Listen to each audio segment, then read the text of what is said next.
Per tutta la giornata il dottore si sentì crescere la piccola vertigine che lo prendeva ogni volta che pensasse alla peste. Riconobbe infine di aver paura. Entrò 2 volte nei caffè pieni di gente. Anche lui, come Cottard, sentiva un bisogno di calore umano. Rieu trovava stupida la cosa, ma questo lo aiutò a ricordarsi che aveva promesso una visita al rappresentante. La sera il dottore trovò Cottard a tavola in sala da pranzo. Quando entrò c'era sulla tavola aperto un romanzo poliziesco, ma era tardi ormai e doveva essere difficile leggere nella nascente oscura. Cottard, piuttosto un minuto prima, doveva essere seduto a meditare nella penombra. Rieu gli domandò come stava. Cottard, sedendosi, brontolò che stava bene, che sarebbe stato ancor meglio se gli fosse stato possibile essere sicuro che nessuno si occupava di lui. Rieu gli fece osservare che non si poteva sempre essere soli. «No, non è questo. Parlo io delle persone che si incaricano di procurar noie». Rieu taceva. «Non il caso mio, noti bene, ma leggevo questo romanzo. Ecco un disgraziato che arrestano una mattina all'improvviso. Si occupavano di lui e lui non sapeva niente. Si parlava di lui negli uffici, si scriveva il suo nome sui cartellini. Lei trova giusto? Trova giusto che si abbia il diritto di far questo a un uomo?» «Dipende», disse Rieu. «In un certo senso infatti non si ha mai il diritto, ma la cosa è secondaria. Non bisogna restare rinchiusi troppo a lungo, bisogna uscire». Cottard sembrò innervosito. Disse di non fare che il suo mestiere, che se occorreva tutto il quartiere avrebbe potuto testimoniare per lui. Anche fuori del quartiere non gli mancavano le relazioni. «Conosce l'architetto Rigaud? È un amico mio». L'ombra si infittiva nella stanza, la via del sobborgo si animava e una sorda esclamazione di sollievo salutò di fuori l'attimo in cui si accesero le lampade.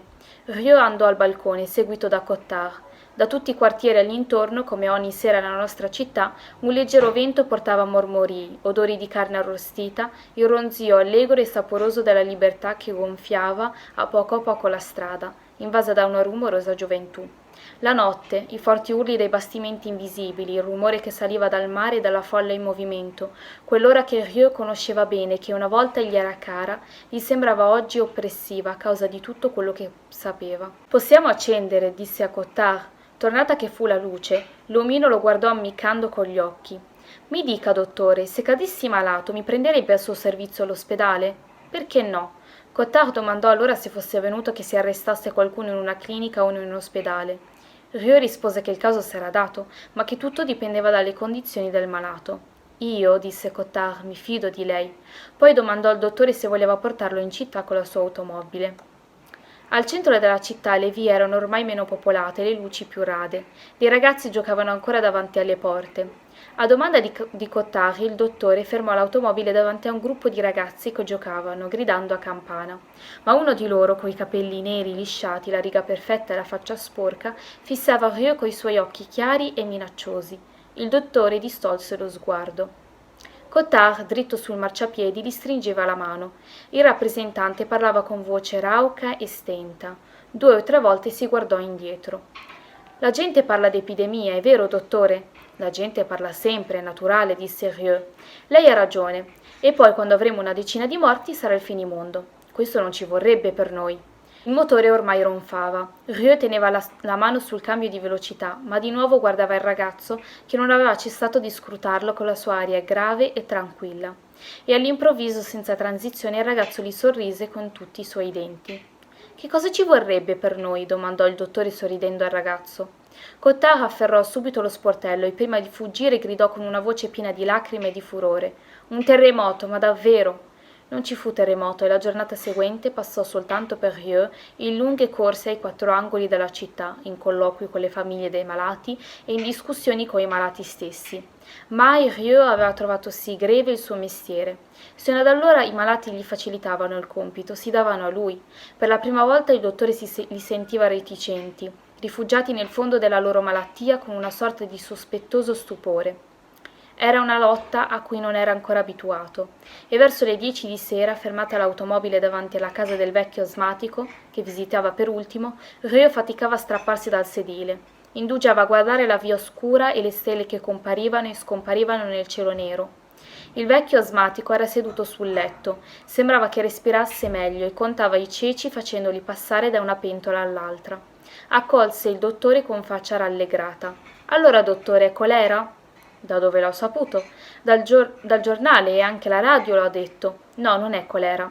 In ogni caso, disse il vecchio eccitatissimo, quelle gran teste ci pensano molto, no? Non creda a niente, disse il dottore. Visitato il vecchio adesso, egli era seduto in mezzo alla misera sala da pranzo. Sì, aveva paura.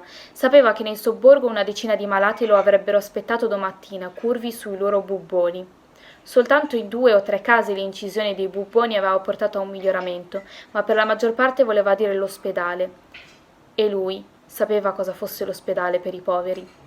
Non voglio che serva ai loro esperimenti, gli aveva detto la moglie d'uno dei malati. Non servirebbe agli esperimenti, morirebbe, tutto qui. Le misure decretate erano insufficienti, era ben chiaro. Quanto alle sale particolarmente attrezzate, egli sapeva come fossero: 2 padiglioni sgombrati in fretta da altri malati, con le finestre tappate e isolati da una cintura sanitaria. Se l'epidemia non si fermava da sola, non sarebbe stata vinta dalle misure escogitate dall'amministrazione. Ciononostante, la sera i bollettini ufficiali continuavano a essere ottimisti. Il giorno dopo l'agenzia Randstock annunciava che le misure prefettizie erano state accolte con serenità e che ormai una trentina di malati erano stati denunciati. Castel aveva telefonato a Rieux. Quanti letti offrono i padiglioni? 80. Ci sono certamente più di 30 malati in città? Ci sono quelli che hanno paura e gli altri, i più numerosi, che non hanno fatto a tempo. I seppellimenti non sono sorvegliati? No. Ho telefonato a Richard che occorrevano misure complete, non frasi, e che bisognava levare contro l'epidemia una vera muraglia o addirittura niente. E allora? Mi ha risposto che non ne aveva la facoltà, secondo me la faccenda cresce. In 3 giorni, infatti, i 2 padiglioni si riempirono. Richard credeva di sapere che si stava sgombrando una scuola in previsione di un ospedale ausiliario. Rieux aspettava i vaccini e apriva i bubboni. Castel tornava ai suoi vecchi libri e faceva lunghe soste in biblioteca. I topi sono morti di peste o di qualcosa che le somiglia molto. Concludeva, hanno messo in circolazione decine di migliaia di pulci che trasmettono il contagio secondo una proporzione geometrica se non li si ferma in tempo. Rieux taceva. A quest'epoca sembrò che il tempo si ristabilisse, il sole asciugava le pozzanghere delle ultime piogge, i bei cieli azzurri traboccanti di luce gialla, i ronzii degli aeroplani nei primi calori, tutto nella stagione invitava alla serenità. In 4 giorni, tuttavia, la febbre fece un balzo straordinario: 16 morti, 24, 28 e 32. Il 4° giorno si annunciò l'apertura dell'ospedale ausiliario in una scuola materna. I nostri concittadini, che sino a cui avevano continuato a dissimulare l'inquietudine sotto gli scherzi, sembravano per le strade più abbattuti e silenziosi. Rieux decise di telefonare al prefetto. Le misure sono insufficienti. Ho le cifre, disse il prefetto, e sono davvero preoccupanti. Sono più che preoccupanti, sono chiare. Chiederò ordine al governo centrale. Rieux ricominciò davanti a Castel. Degli ordini? E ci vorrebbe dalla fantasia. E i sieri arriveranno in settimana. La prefettura, con Richard per intermediario, domandò a Rieux una relazione destinata a essere mandata nella capitale della colonia per sollecitare gli ordini. Rieux vi mise una descrizione clinica e delle cifre. In quello stesso giorno si contò una 40ina di morti. Il prefetto prese su di sé, come diceva lui, di aggravare dal giorno seguente le misure prescritte. La denuncia obbligatoria e l'isolamento furono mantenuti. Le case dei malati dovevano essere chiuse e disinfettate, i congiunti sottoposti a una quarantena di sicurezza, i seppellimenti organizzati dalla città nelle condizioni che vedremo. Il giorno dopo i sieri arrivavano per via aerea. Potevano bastare per i casi di cura, erano insufficienti se il contagio si fosse esteso. Al telegramma di Rieux fu risposto che il deposito di sicurezza era esaurito e che erano cominciate le nuove confezioni. Nel frattempo, da tutte le circostanti periferie, la primavera arrivava sui mercati. Migliaia di rose appassivano nelle ceste dei venditori, lungo i marciapiedi, e il loro effluvio dolciastro ondeggiava per tutta la città. Apparentemente nulla era mutato. I tram erano sempre pieni nelle ore di punta, vuoti e sporchi durante il giorno. Tarot osservava il vecchietto e questi sputava sui gatti. Gras tornava a casa tutte le sere per il suo misterioso lavoro. Cottard andava in giro e il giudice istruttore Auton accompagnava sempre la sua figliolanza. Il vecchio asmatico travasava i piselli. Si incontrava talvolta il giornalista Rambert dall'aria tranquilla e interessata. La sera la stessa folla riempiva le strade e le code si allungavano davanti ai cinematografi. D'altronde il contagio sembrò retrocedere e per alcuni giorni si contò soltanto una decina di morti. Poi all'improvviso di nuovo si impennò. Il giorno in cui la cifra dei morti toccò la trentina, Bernard Rieu guardava il dispaccio ufficiale che il prefetto gli aveva passato dicendo: «Hanno avuto paura». Il dispaccio recava: «Si dichiari lo stato di peste, la città sia chiusa». À partir de ce moment, il est possible de dire que la peste fut notre affaire à tous. Jusque-là, malgré la surprise et l'inquiétude que leur avaient apporté ces événements singuliers, chacun de nos concitoyens avait poursuivi ses occupations, comme il avait pu, à sa place ordinaire, et sans doute cela devait continuer.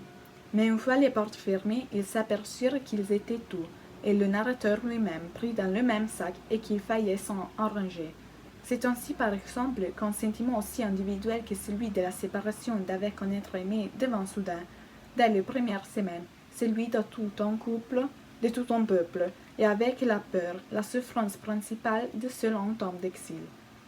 Une des conséquences les plus remarquables de la fermeture des portes fut en effet la soudaine séparation où furent placés des êtres qui n'y étaient pas préparés, des mères et des enfants, des époux, des amants qui avaient cru procéder quelques jours auparavant à une séparation temporaire, qui s'étaient embrassés sur le quai de notre gare avec 2 ou 3 recommandations, certains de se revoir quelques jours ou quelques semaines plus tard, enfoncés dans la stupide confiance humaine, à peine distraits par ce départ de leurs préoccupations habituelles, se virent d'un seul coup éloignés sans recours, empêchés de se rejoindre ou de communiquer.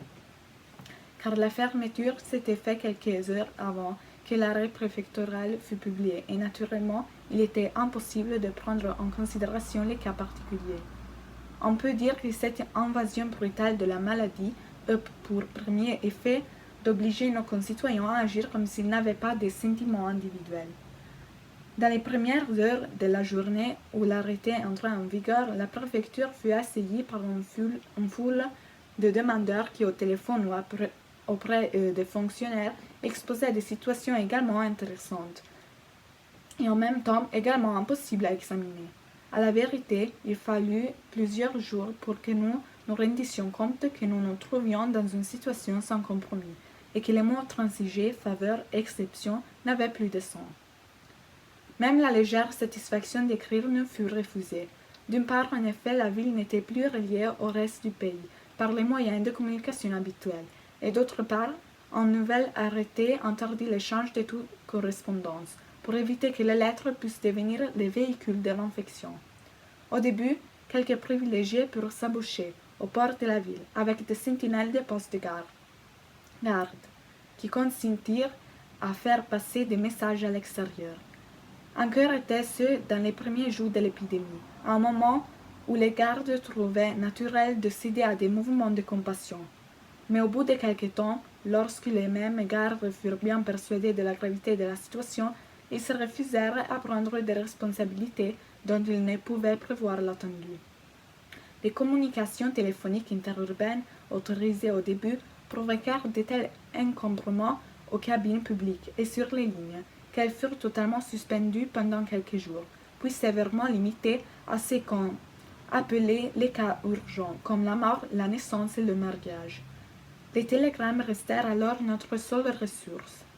Des êtres qui liaient l'intelligence, le cœur et la chair en furent réduits à chercher les signes de cette communion ancienne dans les majuscules d'une dépêche des 10 mots. Et comme on fait, les formules qu'on peut utiliser dans un télégramme sont vie épuisée, de longues vies communes, où des passions douloureuses se résumèrent rapidement dans un échange périodique de formules toutes faites comme « Fais bien, pense à toi, tendresse ». Certains d'entre nous, cependant, s'obstinaient à écrire et imaginer sans trêve, pour correspondre avec l'extérieur, des combinaisons qui finissaient toujours par s'avérer illusoires. Quand même quelques-uns des moyens que nous avions imaginés réussissaient, nous n'en savions rien, ne recevant pas de réponse.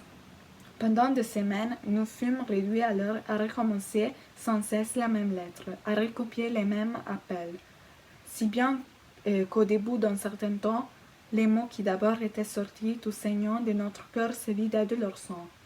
Nous les recopions alors machinalement, essayant de donner un moyen de ces phrases mortes des signes de notre vie difficile. Et pour finir, à ces monologues stériles et entêtés, À cette conversation aride avec un mur, l'appel conventionnel du télégramme nous paraissait préférable. Au bout de quelques jours d'ailleurs, quand il devint évident que personne ne parviendrait à sortir de notre ville, on eut l'idée de demander si le retour de ceux qui étaient partis avant l'épidémie pouvait être autorisé. Après quelques jours de réflexion, la préfecture répondit par l'affirmative. Mais elle précisa que les répatriés ne pourraient en aucun cas ressortir de la ville et que, s'il était libre de venir, il ne le serait pas de repartir. Là encore, quelques familles, d'ailleurs rares, prirent la situation à la légère et faisaient passer avant toute prudence le désir ou l'été de revoir leurs parents, invitèrent ces derniers à profiter de l'occasion. Mais très rapidement, ceux qui étaient prisonniers de la peste comprirent le danger auquel ils exposaient leurs proches et se résignèrent à souffrir cette séparation. Au plus grave de la maladie, on ne vit qu'un cas où les sentiments humains furent plus forts que la peur de mort torturée. Ce ne fut pas, comme on pouvait s'y attendre, deux amants que l'amour jetait l'un vers l'autre, par-dessus la souffrance.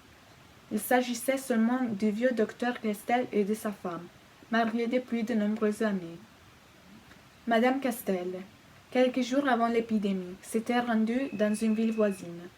Ce n'était même pas un des ménages qui offre au monde l'exemple d'un bonheur exemplaire, et le narrateur est en mesure de dire que, selon toute probabilité, ses époux, jusqu'ici, n'étaient pas certains d'être satisfaits de leur union.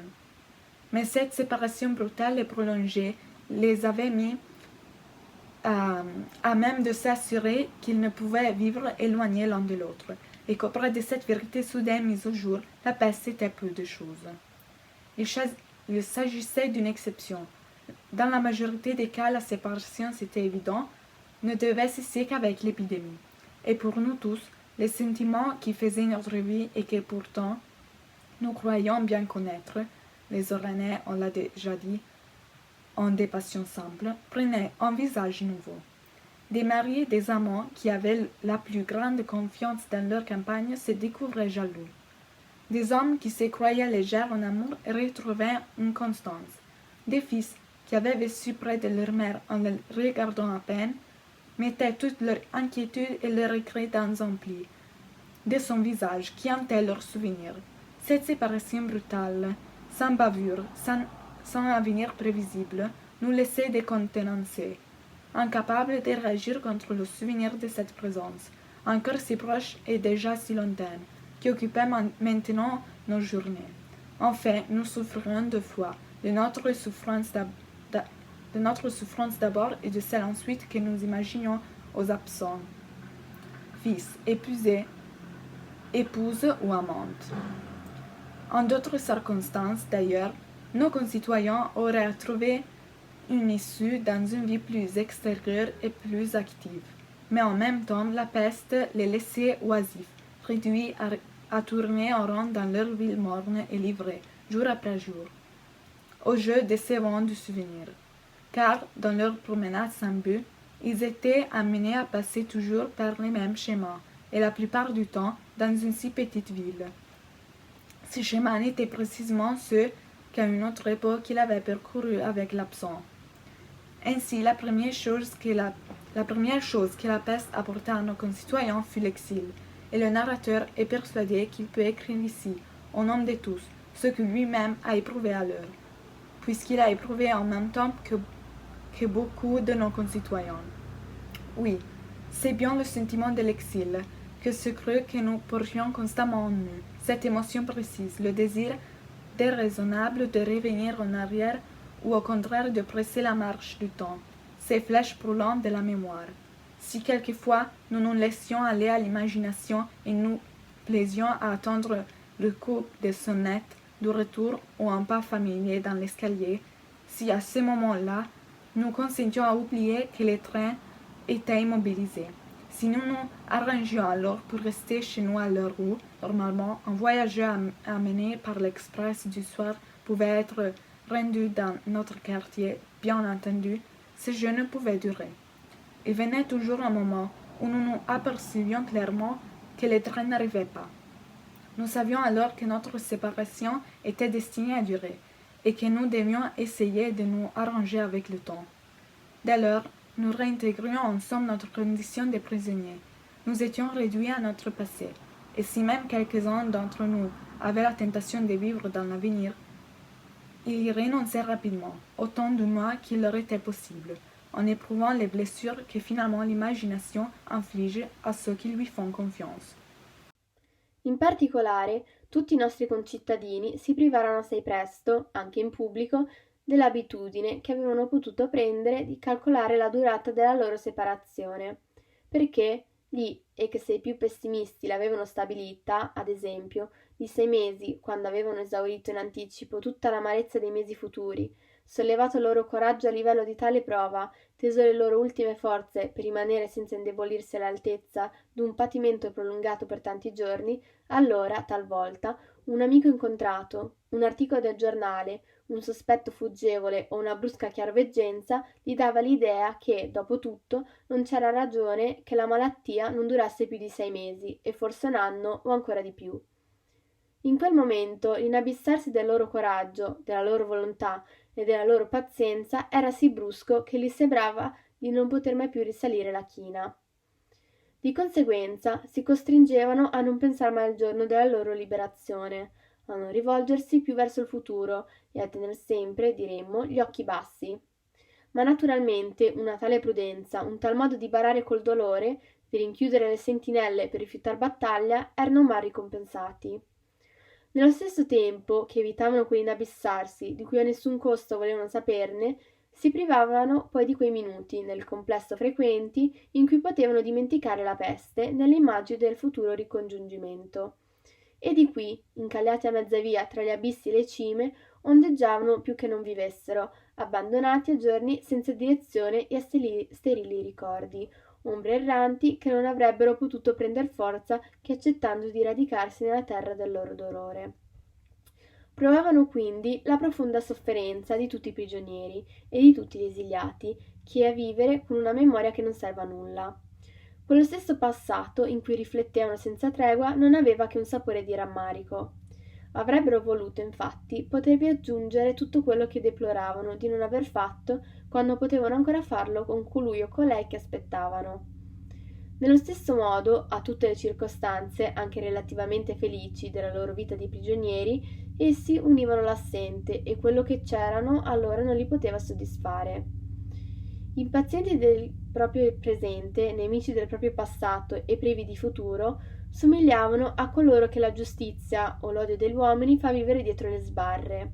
Insomma, il solo mezzo per sfuggire a una tale insopportabile vacanza era quello di far correre i treni con la fantasia e di colmare le ore coi ripetuti rintocchi d'un campanello, sebbene ostinatamente silenzioso. Ma se era un esilio, nella maggioranza dei casi era un esilio in patria. E quantunque il narratore non abbia conosciuto che l'esilio di tutti, non deve dimenticare quelli, come il giornalista Rambert o altri, per cui invece le pene della separazione si aggravarono per il fatto che, forestieri sorpresi dalla peste e trattenuti in città, si trovavano lontani sia dalla persona che non potevano raggiungere, sia dal paese loro. Nell'esilio generale erano i più esiliati. Se il tempo suscitava in essi, come in tutti, l'angoscia che gli è propria, erano anche uniti allo spazio e urtavano senza tregua nei muri che dividevano il loro rifugio, contagiato dalla patria perduta. Di certo erano quelli che si vedevano errare a ogni ora del giorno nella città polverosa, chiamando in silenzio le sere che erano i soli a conoscere e le mattine del loro paese. Nutrivano allora il proprio male di segni, imponderabili e di messaggi sconcertanti, come un volo di rondini, una rugiada al crepuscolo o gli strani raggi che talvolta il sole lascia nelle vie deserte. Su quel mondo esterno, che può sempre salvare da tutto, essi chiudevano gli occhi, intestarditi com'erano a carezzare le loro chimere troppo reali e a inseguire con tutte le forze le immagini di una terra in cui una certa luce, o 2 o 3 colline, l'albero prediletto, e dei visi di donna componevano un ambiente per loro insostituibile. Per parlare infine più particolarmente degli amanti, che sono i più interessanti e di cui forse il narratore si trova a poter meglio parlare, essi erano tormentati ancora da altre angosce, tra le quali vanno annoverati i rimorsi. La situazione, infatti, gli permetteva di considerare il loro sentimento con una sorta di febbrile obiettività. ed era raro in tali occasioni che le loro proprie manchevolezze non gli apparissero chiaramente. La prima occasione la trovavano nella difficoltà che avevano di immaginare esattamente i fatti e i gesti dell'assente. Deploravano allora l'ignoranza in cui erano su come l'altro impiegava il tempo. Si accusavano di leggerezza per aver trascurato di informarsene e aver finto di credere che, per una persona che ama, l'impiego che del tempo fa l'amato non sia la fonte di tutte le gioie. Gli era facile, cominciando da qui, tornare indietro nel loro amore ed esaminare le imperfezioni. Nei tempi normali sapevamo tutti, coscientemente o no, che non vi è amore che non possa superarsi, e accettavamo tuttavia con più o meno tranquillità che il nostro rimanesse mediocre. Ma il ricordo è più esigente e, in un modo assai logico, la sciagura venuta dall'esterno a colpirci con un'intera città non ci recava soltanto una sofferenza ingiusta di cui avremmo potuto indignarci, ci provocava anche a far soffrire noi stessi, a consentire al dolore. Era questo uno dei modi della malattia per distogliere l'attenzione e per imbrogliare le carte. E ciascuno dovette accettare di vivere giorno per giorno e solo di fronte al cielo. L'abbandono generale, che alla lunga poteva temprare i caratteri, cominciò intanto con renderli futili. Per alcuni dei nostri concittadini, ad esempio, essi erano alla soggetti a un'altra schiavitù, che li metteva al servizio del sole e della pioggia. Sembrava, a vederli, che ricevessero per la prima volta e direttamente l'impressione del tempo che faceva. Si rallegravano in faccia alla semplice vista d'una luce dorata, mentre i giorni di pioggia gli mettevano sui volti e sui pensieri un velo spesso. Qualche settimana prima sfuggivano a tale debolezza e a tale servitù irragionevole, in quanto non erano soli di fronte al mondo, e, in una certa misura, la persona che viveva con essi si poneva davanti al loro universo. A cominciare da quel momento, invece, essi furono apparentemente abbandonati ai capricci del cielo, ossia soffrirono e sperarono senza ragione. In tali estremi di solitudine, inoltre, nessuno poteva sperare nell'aiuto del vicino, e ciascuno rimaneva solo con la sua preoccupazione. Se uno di noi, per caso, cercava di confidarsi o di dire qualcosa del suo sentimento, la risposta che riceveva, qualunque fosse, lo feriva, la maggior parte delle volte. Si accorgeva allora che il suo interlocutore e lui non parlavano della stessa cosa. Lui, infatti, si esprimeva dal fondo di lunghe giornate di ruminazione e di sofferenze, e l'immagine che voleva comunicare si era scaldata lungo al fuoco dell'attesa e della passione. L'altro, invece, immaginava un'emozione convenzionale, il dolore che si vende nei negozi, una malinconia in serie. Benevola ed ostile, la risposta cadeva sempre nel falso, bisognava rinunciarvi. O almeno, per quelli a cui il silenzio era insopportabile, e siccome gli altri non potevano trovare il vero linguaggio del cuore, si rassegnavano ad adottare la lingua dei negozi e parlare anch'essi nei modi convenzionali, quelli della semplice relazione e della notizia, della cronaca quotidiana, insomma. Di qui anche i dolori più veri si abituarono a tradursi nelle formule comuni della conversazione. Soltanto a questo patto i prigionieri della peste potevano ottenere la compassione del loro portiere o l'interesse dei loro ascoltatori. Ciononostante, ed è la cosa che più vale, per quanto dolorose fossero le angosce, per quanto fosse greve da portare il cuore sul vuoto, si può ben dire che tali esiliati, nel periodo della peste, furono dei privilegiati. Nel momento stesso, infatti, in cui la popolazione cominciava ad atterrirsi, il loro pensiero era del tutto rivolto verso la persona che aspettavano. Nell'affanno generale, l'egoismo dell'amore li preservava, e se pensavano alla peste era sempre nella misura per cui il morbo dava alla loro separazione dei rischi d'essere eterna. Portavano quindi nel cuore stesso dell'epidemia una distrazione salutare che si era tentati di prendere per sangue freddo. La disperazione li salvava dal panico. Il dolore, per essi, aveva qualcosa di buono. Ad esempio, se accadeva che uno di loro fosse portato via dal male, era quasi sempre senza che avesse avuto il tempo di riguardarsene. Tratto dalla lunga conversazione intima che sosteneva con un'ombra, egli era gettato allora, senza transizione, nel più fitto silenzio della terra. Non aveva avuto il tempo per niente.